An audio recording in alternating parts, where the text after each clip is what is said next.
그러므로 만물이 그를 위하고 또한 그로 말미암으니가 많은 아들들을 이끌어 영광에 들어가게 하시는 일에 그들의 구원의 창시자를 고난을 통하여 온전하게 하심이 합당하도다. 거룩하게 하시는 이와 거룩하게 함을 입은 자들이 다 한 근원에서 난지라.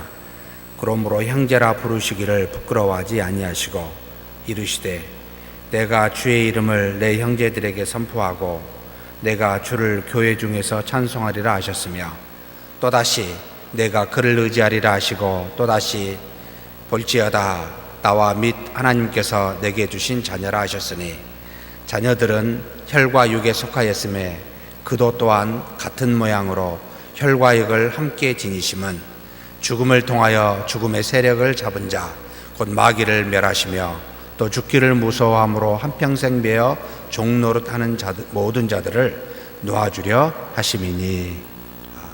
10절부터 15절에 이르기까지 제가 조금 더 쉽게 편안하게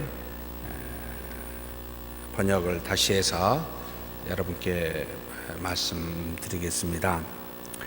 일단 그 이전에 천사들보다 조금 못하게 하신 곧 육체를 입고 이 땅에 썩어져가는 그런 육체와 그리고 죽음이라는 또는 고난이라는 인생의 여정을 하나님이시면서도 이 땅에 육체를 입고 그렇게 천사보다 못한 또 다른 육체를 가진 피조물이 되게 하신 이유가 무엇인가 라는 내용이 이 안에 숨어 있습니다.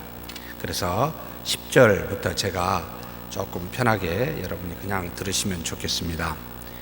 만물이 그를 위하고 만물이 그로 말미암은 이가 구원을 완성하기 위하여 고난을 통해 많은 아들들을 영광으로 곧 그의 구원의 창시자로 인도하기 위하여 이와 같이 행하는 것은 아주 적절합니다. 무슨 뜻인지 제가 더 헷갈리게 하는 게 아닌가 이 생각이 드는데 제가 조금 더 풀어드리겠습니다.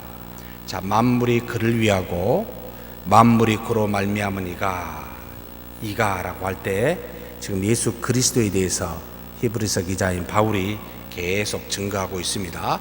구약의 말씀을 가지고 지금 증거하면서 만물이 그를 위하고 하나님이 만드신 모든 만물은 누구를 위함이라고요? 만물의 모든 존재의 목적이 나와 있습니다. 그를 위하고 라고 하는 독생자이신 그리스도 예수를 위하고 만물의 존재의 목적입니다. 우리가 종종 이 땅에 살면서 중심 또는 목적이 우리 또는 이 땅이 될 가능성을 많이 가지고 살아가게 됩니다. 그래서 하나님과 성경과 신앙은 나를 위하여 또는 나의 인생을 위하여 또는 만물을 위하여 라고 하는 목적성을 가지고 하나님과 하나님이 주신 말씀이 수단이 되는 경우가 참 많습니다. 우리는 하나님께서 모든 만물을 만드신 목적을 무엇이라?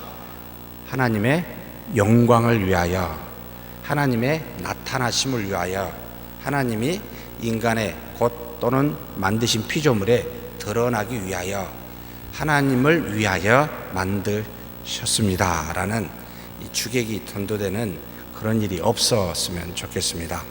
신앙생활 하더라도 항상 중심이 나면 하나님은 변두리가 됩니다. 하나님이 중심이 되면 우리와 우리 인생과 피조물이 변두리가 됩니다. 사실 하나님께서 만드신 피조물 속에 당신의 살아계심을 증거하고 나타내기 위하여 만물은 말씀으로 창조하셨고 우리는 하나님의 형상으로 창조하셨습니다.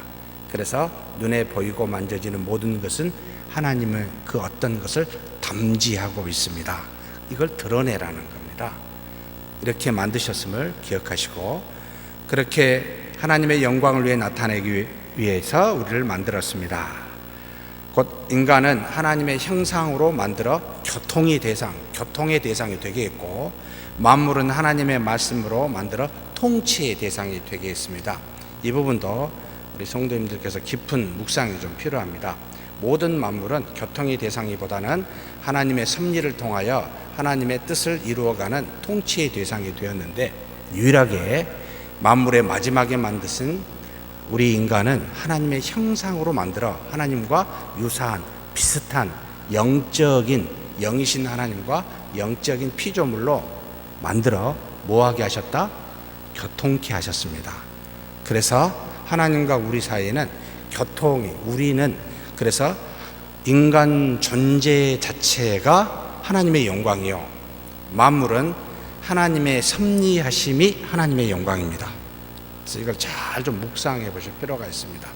여기 계신 분 한 분 한 분은 그 존재 자체가 하나님의 형상으로 만드셨기 때문에 자체가 귀합니다. 그 자체가 영광으로 빛나고 있습니다.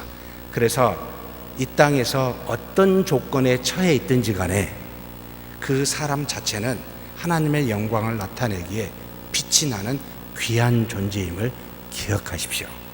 그러나 만물은 그 자체가 빛나는 것이 아니라 그 안에서 역사하시는 하나님의 일 때문에 빛이 나고 그 영광이 나타납니다. 그래서 상당히 우리는 구별된 특별한 존재라는 것을 인식해야 됩니다. 그 다음에 만물이 그로 말미암은 이가, 만물이 다 누구로부터? 요한복음 1장 1, 2, 3절에 나와 있죠. 이 땅에 있는 모든 것은 그리스도를 말미암아 피조되었습니다. 창조되었습니다. 곧 창조주 그리스도이시기도 합니다. 그래서 만물이 다 하나님의 아들 그리스도를 위하기도 하지만, 곧 하나님을 드러내는 그리스도와 같은 모습으로 영광을 나타내기도 하지만, 동시에 모든 만물은 주 예수 그리스도께서, 하나님의 독생자께서 창조하셨음도 기억하라 라고 지금 말하여 두 가지를 동시에 히브리서 기자인 바울이 사용하고 있습니다.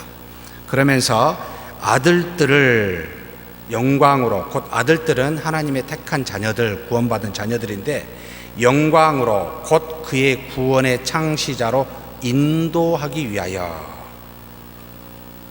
영광은 다른 말로 표현하면 하나님의 드러나심인데, 하나님의 뜻이 성취된다 하기도 하고 하나님의 존재 자체가 나타납니다 라고도 하는데, 여기서 아들들을 영광으로 인도하기 위하여, 그 영광은 다른 말로 뒤에 보니까 구원의 창시자로 인도하는 것. 구원의 창시자는 하나님 아버지시지요.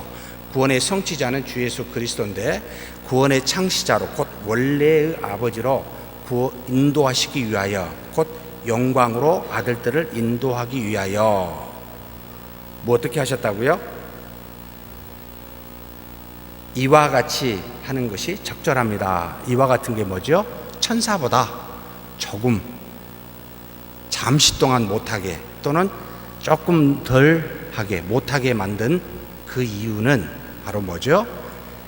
아들들을, 택한 이 땅의 믿음의 사람들을 하나님의 나라 곧 구원의 창시자로 인도하시기 위함이라는 겁니다. 그런데 무엇을 통하여, 이게 이 10절의 핵심입니다. 무엇을 통하여죠? 10절 우리 그냥 여기 한글 성경으로 보면, 그러므로 만물이 그를 위하고 또한 그로 말미암은 이가 많은 아들들을 이끌어 영광에 들어가게 하신 이래 그들의 구원의 창시자를 무엇을 통하여? 구원을 통하여, 구원이라겠다. 고난을 통하여 하나님이 이렇게 영광으로 구원의 창시자로 인도하시는 방법을 어떻게 사용했다고요? 고난을 통하여라는 방법을 사용하셨습니다. 조금 천사보다 못하게 하셔서 어떻게 하셨다고요? 고난받게 하셨습니다. 십자가의 죽으심을 통하여 그렇게 하셨다는 겁니다. 지금 여기 한글 성경으로는 구원의 창시자를 해가지고 창시자를 고난에 참여하게 했다라고 이렇게 번역이 되어 있습니다. 조금 오류가 될 수 있는 부분이기도 합니다만 상당히 우리를 잘못 해석되게 하는 부분이지요. 그래서 온전하게 하심이 합당하도다, 그렇게 자신을 낮추심이 적절하도다라고 해석이 됩니다. 그렇게 낮아지심이 굉장히 타당한 이야기다, 그럴 수밖에 없었다, 이렇게 표현하면서 그 다음 이야기를 하고 있습니다. 그러니까 곧 구원의 완성은 반드시 고난을 통하여야 한다는 것, 우리가 죄인이기 때문에 그렇습니다. 그래서 이 땅에 하나님의 모든 이루시는 구원은 초자연적인 이적으로만 형성되고 이루어졌다고 생각하면 곤란하게 됩니다. 그러면 우리는 반쪽짜리 신앙이 됩니다. 고난은 필요 없고 우리에게 주시는 번영만, 주시는 축복만 필요합니다. 그게 구원의 길입니다 라고 착각하는 경우가 있습니다. 그래서 고난에 대한 십자가를 별로 좋아하지 않고 즐겨하지 않고 그 뒤에 일어난 부활에 대한 기쁨만을 너무 좋아하는 번영신학이라고 이야기를 합니다만, 여기에 치우치는 문제가 있습니다. 그래서 히브리서 기자는 정확하게 우리에게 고난을 통하여 우리는 여러분 영광에 이르게 하셨습니다. 그래서 균형 잡힌, 곧 우리가 죄인이기 때문에 이 죄 해결함이 없이는 어떤 이적도 도움이 되지 않습니다. 이 땅에서는 그 이적이 잠깐의 우리의 문제를 해결해 주어 도움이 될지 모르겠습니다. 눈봉사나 기머거리나 또는 귀신 들린 자가 이 땅에서 여러 가지 하나님의 이적으로 해결받을 수는 있습니다. 그러나 그리스도께서 그 이적으로 우리의 죄를 해결해 주신 것은 아닙니다. 그러므로 고난을 통하여라고 말을 할 때는 이 땅에서 필요한 것을 해결해 주시는 주 예수 그리스도이기도 하지만, 그러나 궁극적으로 이 땅에 오신 것은 십자가에 죽으시는 고난을 통하여 우리로 하여금 죄의 속량으로 하나님께 곧 그 영광에 이를 수 있게 하셨다. 그래서 참된 신앙은 꼭 고난이라는 것을 묵상해야 되고, 고난을 통하여 부활을, 죽으심을 통하여 부활의 이름을 기억하는 균형 잡힌 신앙이 반드시 필요합니다. 고난 없는 구원은 여러분 없습니다.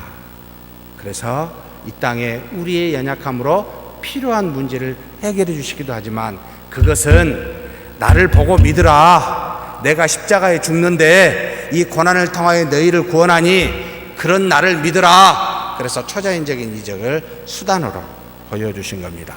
목적이 아니라는 말입니다. 그래서 고난받음을 즐겨하셔야 돼요. 즐거워하셔야 돼요. 고난이 없음을 이상히 여기셔야 돼요. 그러면 죄의 문제에 대해서 심각한 고민이 없어져 가요. 그래서 땅에서 평탄함을 누리려 하지 마시고 땅에서 평안함을 누리려 하셔야 됩니다. 우리의 평탄함은 하나님의 나라에 있습니다. 이 땅에서는 무슨 일이 있어도 너무 기쁘고 즐거워, 내 마음이 평안해. 그런데 육체는 되게 환란이 있습니다. 묘합니다. 그래서 바른 신앙의 길을 간 사람은 환란이 있는데 기뻐해요. 그래서 다른 사람들이 보고 뭐라 하는지 아십니까? 정신이 좀 나갔다, 미친 사람 아니야? 라고 이야기를 할 때가 바른 신앙입니다. 11절에 물론 감당할 만한 시험만 주셔요. 감당치 못하기까지는 안 하십니다만, 그래서 11절로 넘어가면 거룩하게 하시는, 제가 다시 풀어서 말하겠습니다. 형제라 일컬어지는 것을, 이것은 앞부분과 뒷부분을 순서를 지금 바꿔서 해석이 되어 있습니다만, 바르게 보면 이렇게 해석하는 것이 더 맞습니다.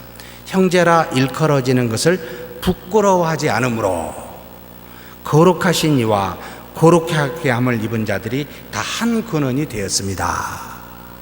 이 땅에 육신을 입고 오셔서 똑같이 피조물이 되어 하나님을 아버지라 부르고 너희는 나의 형제라 라고 이렇게 부끄러운 일들을, 사실 높아진 창조주가 피조물이 되는 그런 낮아지는 부끄러운 일임에도 불구하고 개의치 않으시고, 그리고 어떻게 했습니까? 거룩하게 하시니 하나님이십니다. 거룩하게 함을 입은 우리를 말합니다. 어떻게 한다고요? 한 근원으로 하나로 되게 하셨다. 부끄러움을 개의치 않는, 천사보다 조금 못하게 하신 이유는 하나로 되게 하기 위해서, 한 근원이 되게 하기 위해서 그렇게 하셨다는 말입니다.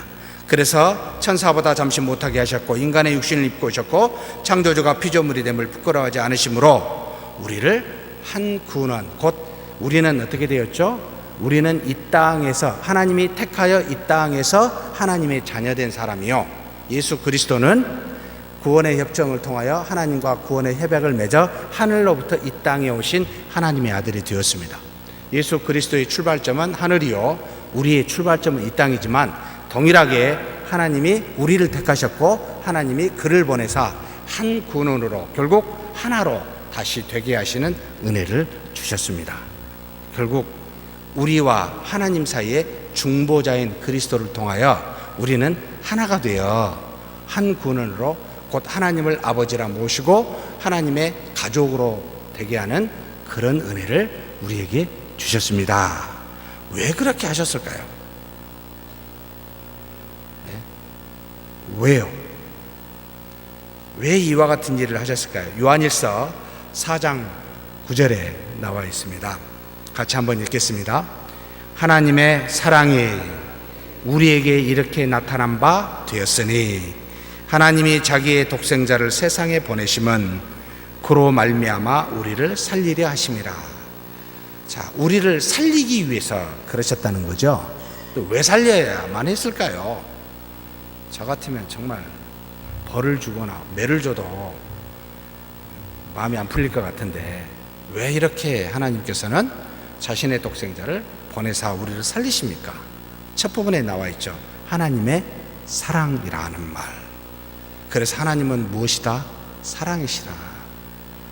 하나님을 배반한 우리, 떠난 우리, 자발적으로 불순종한 우리, 하나님께서 사랑하셨습니다. 근데 그 사랑은 양날의 칼입니다. 예수 그리스도를 보면 나타나는데 죄인들을 향하여는 그 칼날이 무딥니까? 날카롭습니까? 네? 죄인들과 세리를 향하여는 날카롭습니까? 무딥니까? 무딥니다. 정죄하지 말라 그럽니다. 나도 너를 정죄치 아니하다고 합니다. 그런데 다른 쪽의 칼날, 바리새인들과 대제사장들에게는 어떻게 됐습니까? 예수님 정말 대단한 욕쟁이이십니다. 뭐라고 욕한지 아십니까? 이 독사의 자식들아. 그러니까 이 말은 독사 대신 우리는 독을 집어 입으면 돼요. 뭐죠? 말씀 안 드려도 상상이 가죠? 상당히 심한 회칠한 무덤들아. 누구에게요? 예리하게 나갑니다. 그래서 하나님의 사랑을 때로는 무한한 관대로 가기도 하고 때로는 예리하게 가야 되는데 이런 것을 우리가 잘 헷갈려 합니다. 무디게 가야 될 때를 예리하게 가고 예리하게 갈 때를 무디게 갑니다. 자, 그렇다면 무디게 간 사람은 어떤 사람들이죠? 하나님의 말씀을 모르는 사람들, 어린 사람들, 믿음에 대해서 연약한 사람들, 죄를 짓고 있습니다. 근데 무디게 갑니다. 근데 예리하게 간 사람들은 누구죠? 하나님의 말씀을 가지고 있는 자들, 알고 있는 자들입니다. 바로 종교의 지도자들이기도 합니다. 교회의 지도자들이기도 합니다. 그렇다면 우리 교회에 적용한다면 하나님의 사랑은 초신자 또는 그냥 서리 집사 이하는 굉장히 관대해야 되고 서리 집사 이상인 중직자들에겐 예리해야 됩니다. 날카로워야 됩니다. 거기에다 사랑해달라고 요청하면 그 사랑은 여러분 아닙니다. 해치게 됩니다. 다른 사람까지도. 그래서 어쩌면 이 하나님의 사랑은 상당히 그러면서 동시에 둘을 살리도록 하기 위해서 그렇게 이끄시는 지혜로운 균형 잡힌 사랑입니다. 그러면서 거룩하신 이는 누구죠? 예수 그리스도. 거룩하게 하심 입으심을 받은 이들은 우리입니다. 다 한 근원이 되었습니다. 다 하나님으로부터 왔습니다. 예수님은 하늘로부터 왔고 우리는 땅으로부터. 예수님은 하나님의 독생자요 우리는 하나님으로부터 창세전에 택함을 받은 자. 다 하나님으로부터 와서 한 근원이 왔음을 말합니다. 그런데 무엇라 일컬음을 받게 돼요? 형제라라는 겁니다. 예수님께서 우리를 향하여 형제라라고 부릅니다. 그래서 하나님을 아버지라 부르게 하셨습니다. 12절 말씀 보겠습니다. 명절이니까 길게 하면은 반드시 욕하실 것 같아서 가급적 빨리 끝내야 되겠습니다. 12절 제가 풀어서 말씀을 드리면, 이르시되 말씀하시되 나는 주의 이름을 나의 형제들에게 선포할 것이며 교회 중에서 주를 찬송하리라고 하였고. 자, 나는 누구를 말할까요? 여기서 나는 메시아, 이건 시편 기자이니까 다가올 메시아, 지금의 우리 주 예수 그리스도를 말합니다. 나는 곧 그리스도인, 나는 주의 이름, 하나님의 이름, 쿠리오스 아도나이라는 표현을 쓰는데, 이름을 누구에게 선포해요? 나의 형제들에게. 예수님이 형제라고 우리를 부르고 있습니다. 형제들에게 선포할 것. 그 다음에 뭐라고? 교회 중에서 주를 찬송하리라. 형제들을 다른 말로 말하면 뭐라고요? 교회라는 말입니다. 믿는 사람들의 모임, 곧 예수 그리스도는 하나님의 이름을 자신의 형제들에게 선포할 것이며 교회 중에서 하나님을 찬송할 것이다 라고 이렇게 증거함으로 우리를 뭐라고 불렀다고요? 본인이 형제라 일컬음을 부끄럽게 여기지 아니하시면서까지 이 땅에 오셔서 우리를 형제라 부르신다는 말입니다. 지금 별로 그렇게 모르겠죠. 나중에 하나님의 나라에 가서 하나님 아버지 앞에서 예수님을 향하여 큰형님 이렇게 불렸을 때 실감이 날 것 같아요. 큰형님이라고 해야 될지 다 그냥 형님이라고 해야 될지 모르겠습니다만 브라더입니다. 참 놀랍습니다. 얼마나 큰 은혜인지 모릅니다.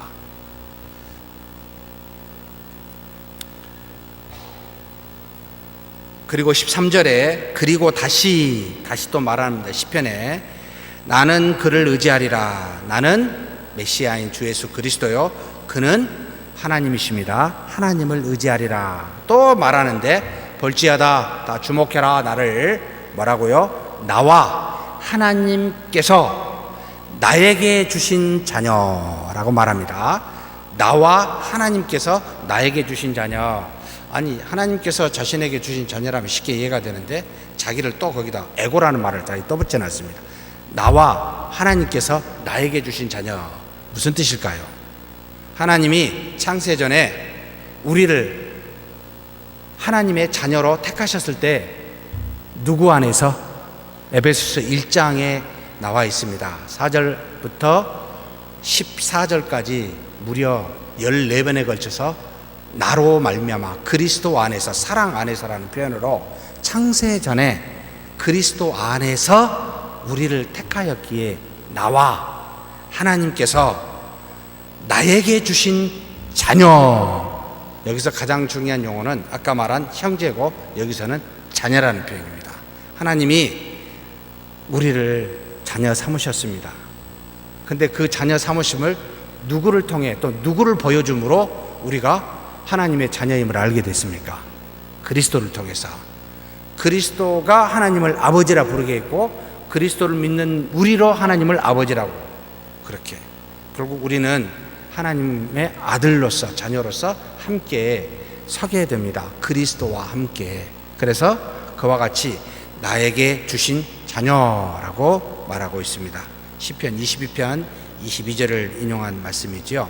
그러면서 14절에서 15절 말씀을 하셨습니다. 자, 제가 풀어서 다시 말씀드리죠. 자녀들이 혈과 육에 속하였으므로, 그렇죠. 택한 우리 자녀들은 이 땅에서 부모로 태어나 피와 살로 구성되어 있습니다. 육체를 입고 있단 말이죠. 거기에 속해 있습니다. 그도 마찬가지로, 그는 누구를 말하죠? 주 예수 그리스도입니다. 그도 마찬가지로 어떻게 됐습니까? 우리와 같이 혈과 육에 속하였다. 혈과 육에 참여하였다. 우리가 그렇게 혈과 육에 속해 있으니까 하나님의 아들도 이 땅에 우리와 똑같이 보내셨다라고 지금 증거합니다. 왜요? 그 다음에 보니까 죽음을 통하여, 십자가의 죽으심입니다. 죽음을 통하여 죽음의 세력을 가진 마귀를 멸하시기 위함입니다. 혈과 육을 갖고 있는 우리는 무엇이 지배하고 있죠? 죽음의 세력을 가진 자에게 우리가 지금 그 뒤에 보면 그래서 죽음의 공포로 평생에 종살이하는 이들을 해방시키셨다라는 말을 쓰고 있습니다.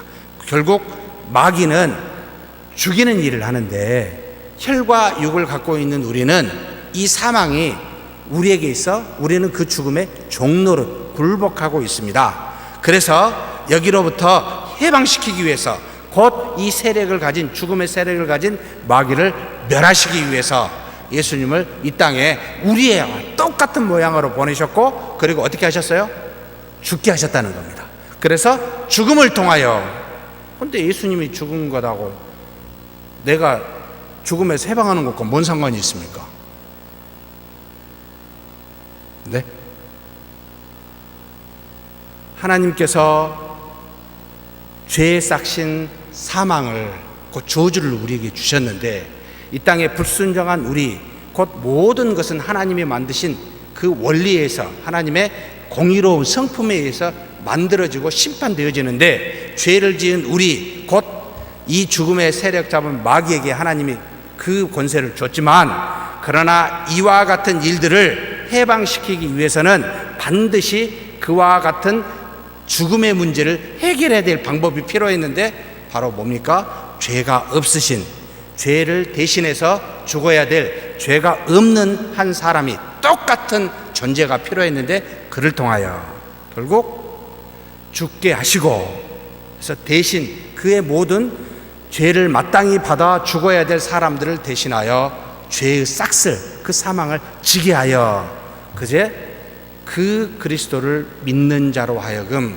그 죄의 사망에서 해방시키기 위함이라는 겁니다. 그래서 죽게 하셨다. 죽음을 통하여 그렇게 하셨다. 그러면 논리적으로 따지면 모든 게 사실 필연적입니다.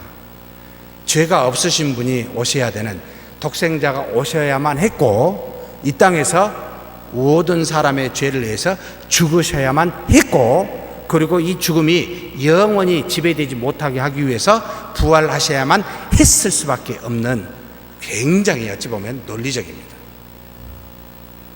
그래야만 죄의 용서와 함께 영생이라는 하나님의 자녀로서의 모습을 우리가 갖게 됩니다.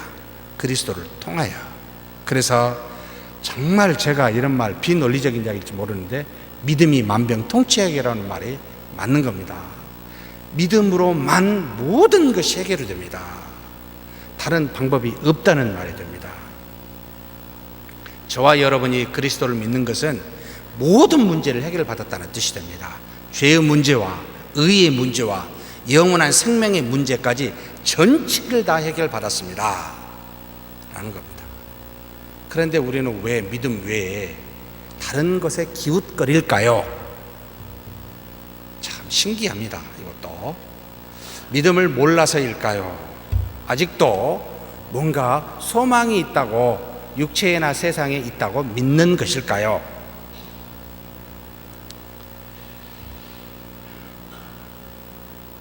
자녀들이 혈과 육에 속하였으므로 다 그리스도께서 혈과 육이 되었습니다. 그래서 죽음을 통해 이 땅의 육체만 되신 것이 아니라 죽기까지 하셨습니다. 육체로만 오셨을 뿐만 아니라 죽기까지 하셨습니다. 왜 죽어야 했습니까? 죽음의 세력을 가진 마귀를 멸하시려고. 어떻게 멸할 수 있습니까? 십자가에 죽으니까 멸할 수 있습니까? 아니죠. 죽음의 권세를 어떻게 멸했습니까? 고린도전서 15장 53절에서 55절 말씀, 이 말씀만 우리 보고 마치도록 하죠. 천천히 말씀을 뜻을 생각하면서 같이 한번 읽겠습니다. 이 썩을 것이 반드시 썩지 아니할 것을 입겠고, 이 죽을 것이 죽지 아니함을 입으리로다. 대충 무슨 뜻인지 알겠죠? 우리가 썩고 썩지 아니할 하나님이 계시는데 이것으로 입어야 됩니다. 입어야 돼요. 자, 그러면 그 다음에 다시 읽겠습니다. 이 썩을 것이 썩지 아니함을 입고, 이 죽을 것이 죽지 아니함을 입을 때에는 사망을 삼키고 이기리라. 이게 뭘까요? 자, 일단 입는 것은 뭐죠? 썩지 아니할 것이 썩을 것을 입는다는 말이 뭐죠? 자, 일단 썩을 것은 우리고 썩지 아니할 것은 하나님이셔요. 그 하나님이 우리를 못으로 입게 했는데 어떻게 하는 거죠? 어떻게 하나님을 입습니까? 하나님이 옷으로 뿅 어떻게 만드셔가지고 딱 입으면 됩니까? 어떻게 입죠? 두 가지입니다. 입는다라는 표현을 할 때는, 입는다는 표현하고도 굉장히 이건 중요한 단어인데, 자질적으로 변화된다는 말을 쓰고 있지 않습니다. 성경은 어디에도 하나님의 자녀로 우리가 자질적 모든 것이 변화됐습니다는 표현을 안 써요. 하나님의 은혜로 덧입는다. 다시 말하면 옷을 비유를 해서 몸이 있는데 위에 입어요. 그럼 몸은 그대로 있어요, 없어요? 몸은 그대로 있는다는 겁니다. 그래서 옷을 딱 벌려서 보면은 안이 썩어질 육체가 있습니다. 다시 말하면 더러운 죄의 모습을 갖고 있다는 겁니다. 그럼 죄의 모습을 덮을 수 있는 옷, 이걸 입어야 벗은 자처럼 보이지 않습니다. 고린도전서에 바울이 증거한 거잖아요. 무슨 뜻이죠? 그리스도께서 십자가에 죽으시는 그 죽으심의 속량은 우리의 죄 사함을, 우리의 타락한 본성을 변화시키는 게 아니고 그걸 그대로 갖고 있어요. 그래서 죄를 지어요, 믿어도. 우리의 타락한 본성을 딱 덧입혀요. 보혈로, 은혜로. 그래서 은혜가 없으면 죄가 드러나고 은혜가 있으면 죄가 드러나지 않습니다. 그런데 그와 같은 상태인데 하나님이 우리를 뭐라고 불러요? 더러운 거지야 부르지 않고 아들이라고 부릅니다.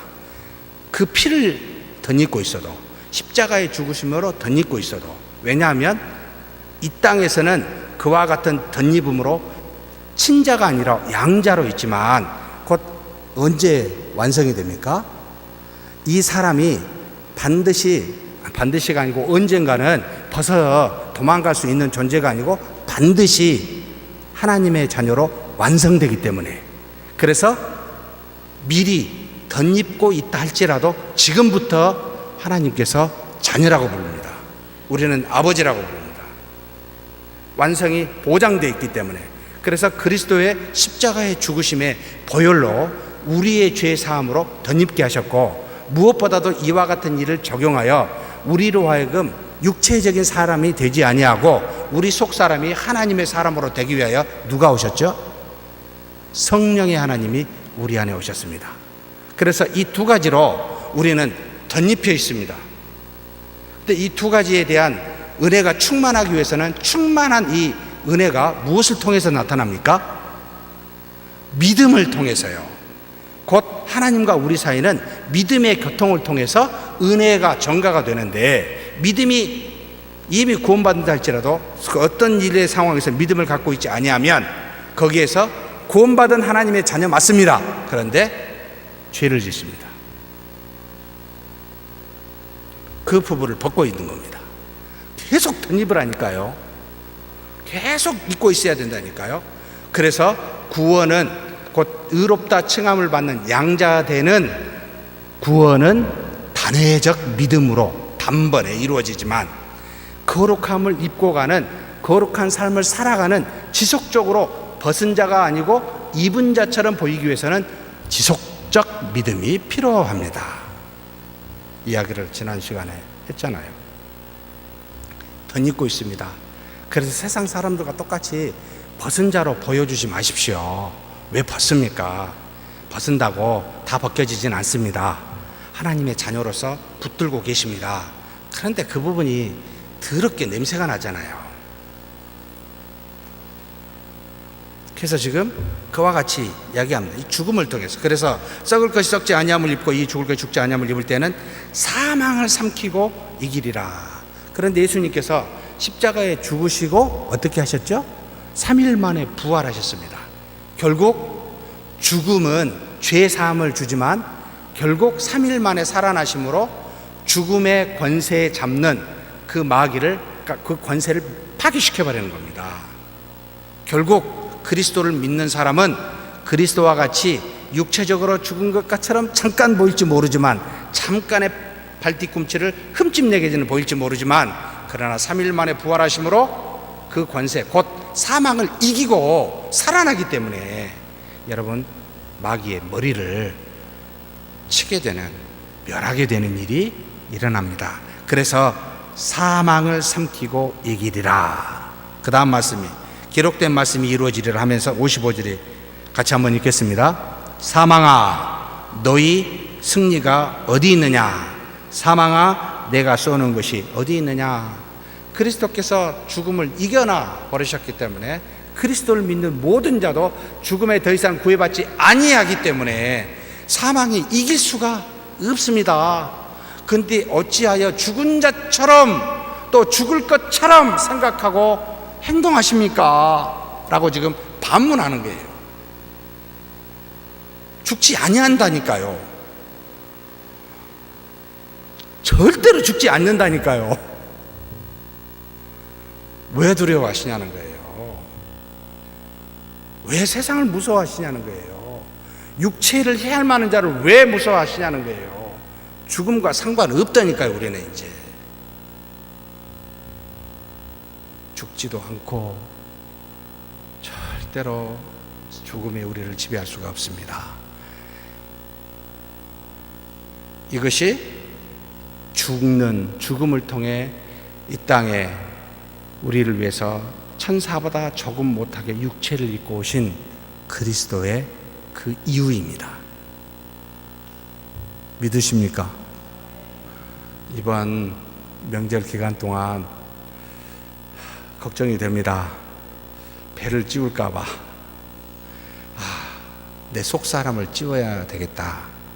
배는 조금만 많이 찌우지 말고 내 영의 사람을 살찌게 하는, 그래서 여러분 각별히 노는 시간에 말씀 보시고 기도하는 시간을 가지셔야 됩니다. 벗은 자처럼 보이지 않도록 하기 위해 그런 명절이 되시길 주의 이름으로 축복합니다.